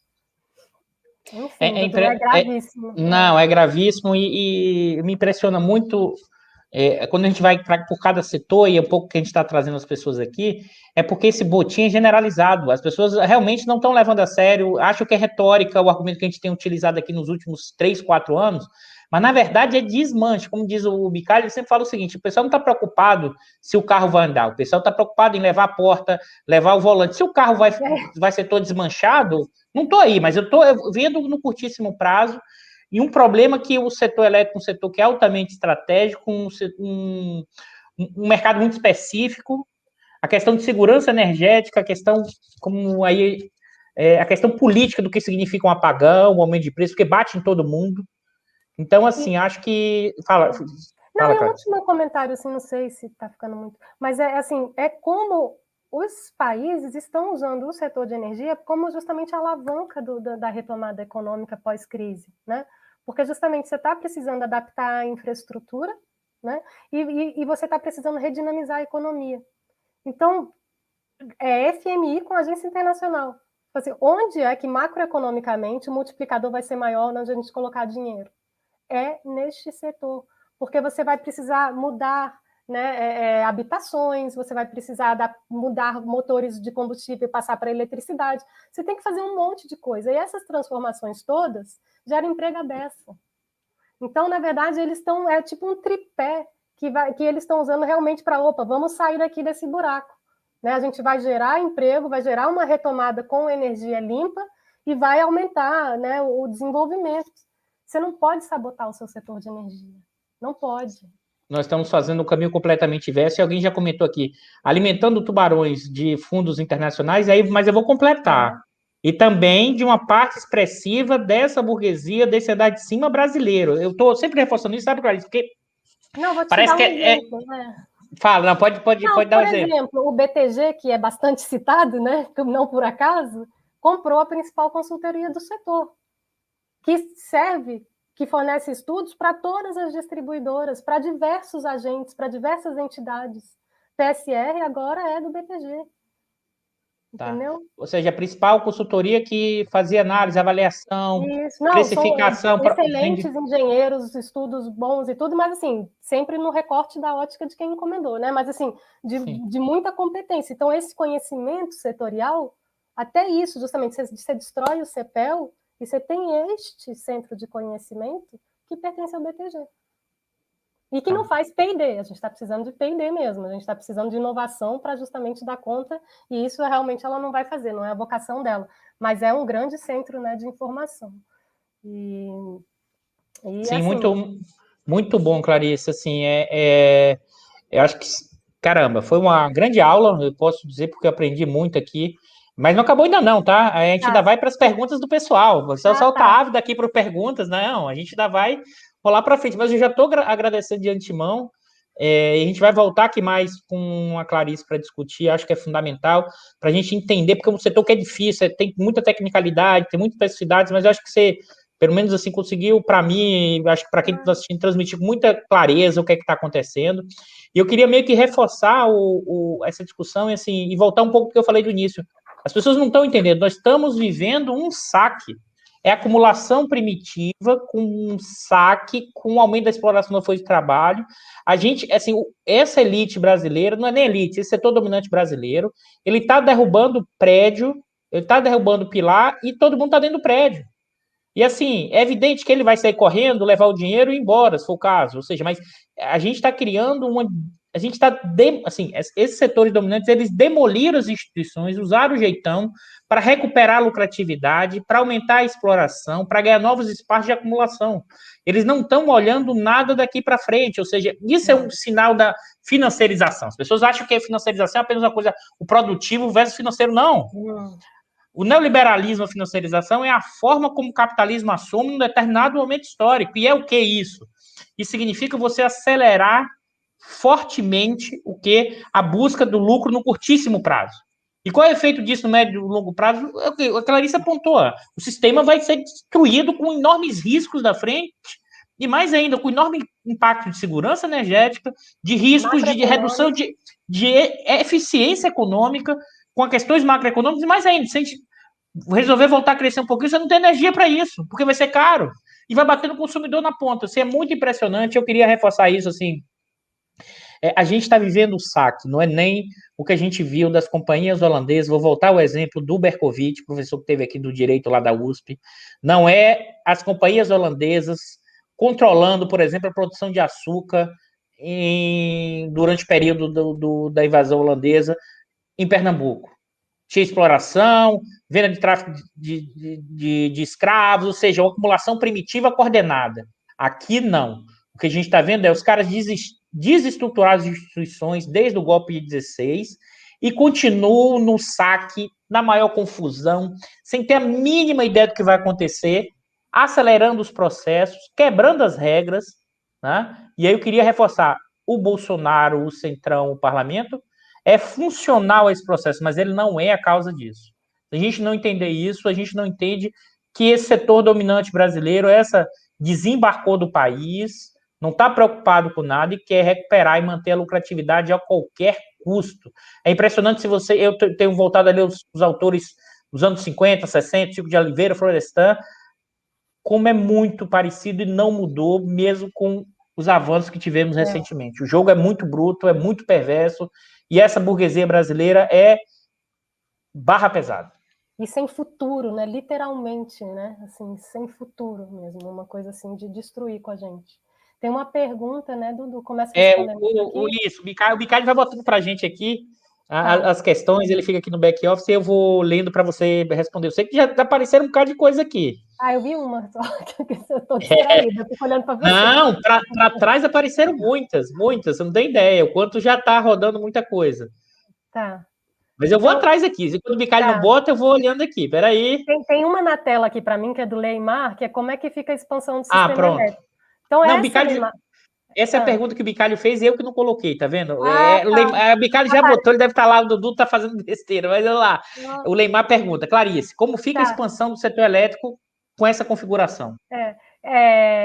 A gente está se isso passar, e aí só voltando na urgência, assim, até convidando todo mundo a participar da votação que está tendo no Senado, pelo menos para que fique claro, né, que a gente queria uma discussão e que é um tratoraço que está acontecendo. Então, inclusive tem uma previsão de votação, tem coisa no STF, enfim, mas no atropelo que está acontecendo, isso que foi votado agora na quarta para quinta, já pode ser votado no Senado na terça-feira. E eu vi uma notícia há pouco agora, antes de vir para cá, era o Congresso em Foco já dizendo que corre o risco do relator no Senado ser aquele Marcos Rogério, que é o guardião do governo. Então, estão querendo vir com tudo mesmo. É grave, é muito. Então, de novo, ninguém vai ter tempo. Eu espero que os senadores tenham um pouco mais de institucionalidade que os deputados, né, que ao menos na forma a coisa se estenda um pouco mais para que haja um pouco de discussão. Talvez tenha uma audiência pública, mas você vê a toque de caixa para a gente discutir um relatório que foi aprovado 4 dias antes. Mas, feito esse parênteses da urgência e da falta, né, de democracia e tudo isso, a expansão do sistema elétrico ele tem que ser descarbonizado. Isso para a gente não seria um problema, porque justamente é só a gente parar de usar o reservatório, que hoje em dia, isso se diga, talvez um parênteses bem pequenininho. Na verdade, quando a gente liberalizou, abriu o mercado lá atrás, eles deram um drible, falaram assim, mas a gente não pode perder essa coordenação. Naquela época, tinha gente que entendia de setor elétrico e estava participando da discussão. E eles falaram, mas se vocês individualizarem desse jeito, vocês vão perder o plus que vem justamente da nossa integração. Então, foi feita essa coisa do despacho centralizado para o ONS, porque assim você deixava a coisa coordenada, e aí você tem um certificado, enfim, você vai repartindo, né, entre usinas depois. Então, ficou a famosa frase, a gente compete pelo mercado e não no mercado. Então, você tem... E aí, eram leilões de longo prazo, então, bem diferente. Então, o nosso mercado já teve essa adaptação para justamente que não se perdesse essa coordenação. Dessa vez, eles querem passar com tudo. Mas quando a gente olha para a expansão do sistema, não tem muita saída, porque você precisa de um sistema que é descarbonizado. Então, a gente que está aqui no Brasil é renováveis, e você regulariza com o reservatório. Né? Você deixa de despachar esse reservatório na base, porque aqui é o despacho feito centralizado no ONS, ele é pela ordem do mérito. Então, é do mais barato para o mais caro. Então, por isso que você esvazia todo o reservatório e começa a disparar todo tipo de térmica depois. Essas térmicas que foram acrescentadas nunca ajudaram a preservar o reservatório. Pelo contrário, porque como ele despacha mais barato, na verdade ele esgota o reservatório e depois vai acionando o resto. Tá? Então, você vê que esse hidrotérmico, né, nunca foi realmente, vamos preservar a nossa capacidade de regularização dos reservatórios. Então, isso realmente precisa ser revisto. Não você usar a água como uma fonte barata, inclusive, né, muito cotizada, né, e essa térmica é caríssima, tá? Então, o que você tem que fazer, então, é expandir suas renováveis, expandir a sua transmissão, que é o que tem sido feito no mundo inteiro, que é para justamente você reforçar essa flexibilidade de poder ir buscar onde tem a eletricidade que está sendo gerada. E aí você faz isso. Então, a gente poderia fazer justamente isso. Você só usar o reservatório diferente. A gente tem uma capacidade enorme de estocagem dentro dos regulatórios. Né? Uma das maiores do mundo, se não for a maior do mundo. A gente tem 5 meses de carga, praticamente. E se a gente olhasse só para a hidroeletricidade, você começa a botar as outras fontes, esse tempo vai se alongando. Então, dá para a gente fazer uso bem diferente desses reservatórios. E o pessoal que está propondo a privatização, e, sobretudo, a liberalização, sabe perfeitamente disso. Porque eles vão usar o reservatório de outra forma. Eles não vão usar o reservatório como uma fonte barata. Tá? Então, como fica a expansão, se fosse para a gente fazer direito, era reforçar o desenho original do nosso setor elétrico. Você só reforça a transmissão, né, e muda a operação do teu reservatório. Você continua todo integrado, né, e você vai eliminando térmica, né, das mais caras para as mais baratas. E é isso.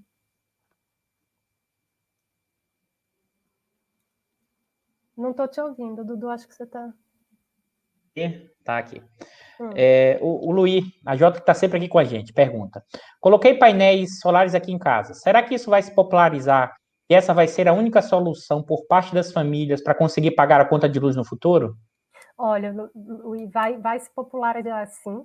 Isso ajuda, né? Isso traz eficiência energética, porque a gente está gerando no próprio centro de carga, onde a gente consome, a gente está gerando, então eu uso menos as redes, mas isso não dá conta de garantir o nosso suprimento.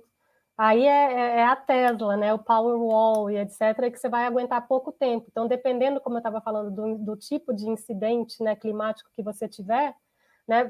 E se você tiver durante a noite, por exemplo, seus painéis solares, você tem quando tem sol.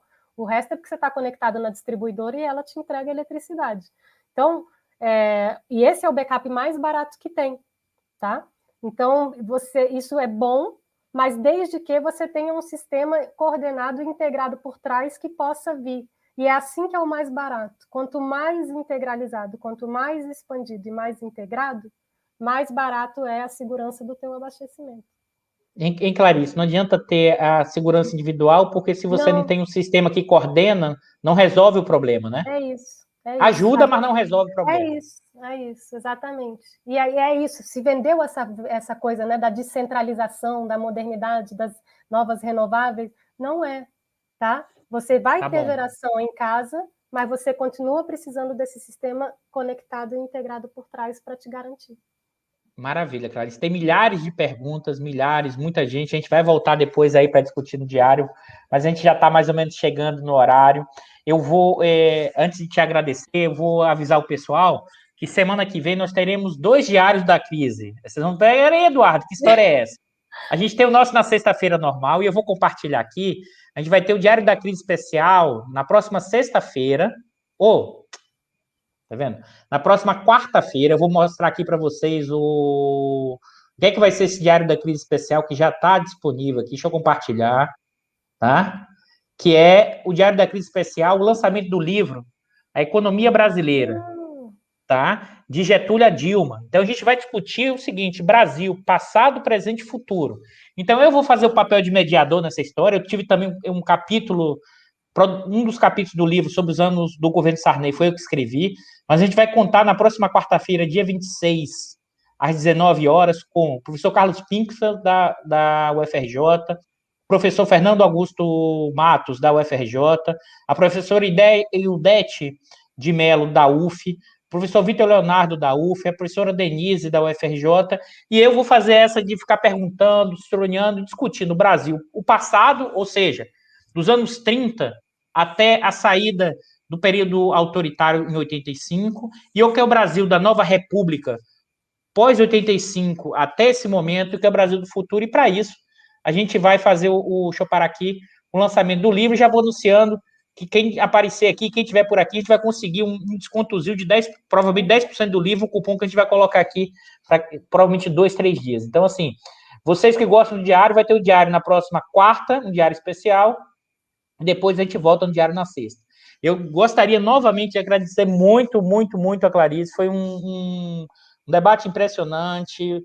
Acho que todo mundo aprendeu muito, aprendi muito. É importante. Eu achava que estava complicado, é muito mais complicado do que eu imaginava, porque quando você falou assim, não tem valuation. Não tem valuation. Não tem definição, e tem definição de que vai ter que ser contratado sem determinar a valuation, porque não determinou o preço.